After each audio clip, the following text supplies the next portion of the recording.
নমস্কার, আমি মৌসুমি। আজকে একটা পয়েন্ট দেখাবো, অ্যাকুপ্রেশারের পয়েন্ট।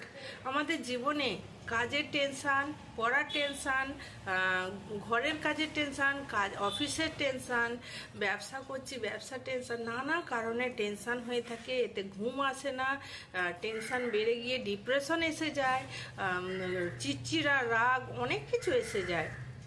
আর আমরা টেনশনটা মুক্ত করতে পারি না, ওই জন্য আমাদের শরীর খারাপও হয়ে যায়, অনেক কিছু বাড়াবাড়ি, তার জন্য কত ওষুধ খেতে হয়। আসুন না আমরা অ্যাকুপ্রেশারটা দাবিয়ে আমাদের শরীরটাকে পুরো টেনশন মুক্ত করি, আমরা ডিপ্রেশনটাকে দূর করি আর মন ভালো রাখি, রাগটাকে মিটিয়ে ফেলি। তাহলে যখন আমাদের চিন্তাটা দূরে চলে যাবে তখনই কিন্তু আমাদের রিল্যাক্স এসে যাবে, ডিপ্রেশন দূর হবে।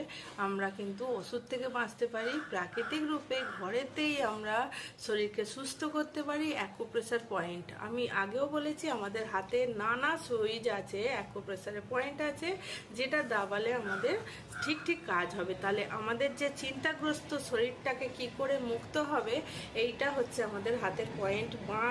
বাঁ উঙলের নিচে পুরো সিধে গিয়ে আমি এখানে পয়েন্টে মার্ক করে রেখেছি, এইটাকে আমরা দাবাবো।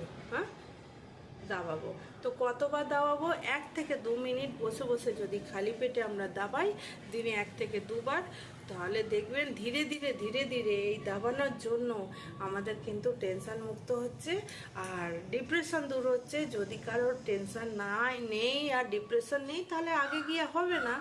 আর যদি দাবাতে থাকে, তাহলে আমাদের যে প্রবলেমটা হচ্ছে, টেনশান, কাজের টেনশান বেড়ে গিয়ে আমরা ডিপ্রেশনে চলে যাচ্ছি, চিন্তাগ্রস্ত হচ্ছি, কাজ অথচ কিছু ভালোভাবে মিটছে না। যখন আমাদের এইটা চিন্তাগ্রস্তটা চলে যাবে, তনাবমুক্ত হয়ে যাচ্ছে, আমাদের ডিপ্রেশন দূর হয়ে যাচ্ছে, তবে আমরা আবার পুনরায় আগের অবস্থায় ফিরে এলে আমরা ওই কাজটাকে সুন্দরভাবে করে নিতে পারবো। তাহলে ডিপ্রেশন এসে গেলে কি, আমাদের টেনশন এসে গেলে আমাদের শরীর সন্তুলন বিগাড়তে থাকে, ওইতে আমাদের শরীর খারাপ হতে থাকে, সেই সব থেকে আমরা বাঁচতে পারবো। এতটাই ভালো এই পয়েন্টটা যদি আমরা রোজে দাবিয়ে থাকি, তাহলে কিন্তু আমাদের সব কিছু আগের অবস্থায় ফিরে আসবো, ভালো থাকবো, সুস্থ থাকবো, ওষুধের থেকে আমরা নর্মালি ঘরেতেই সুস্থ থাকতে পারবো। এটাই আমার জানকারি ছিল। যদি ভিডিও ভালো লাগে থাকে, লাইক করবেন, কমেন্ট করবেন, সাবস্ক্রাইব করবেন। এখনের মতো বিরাম নিচ্ছি। নমস্কার।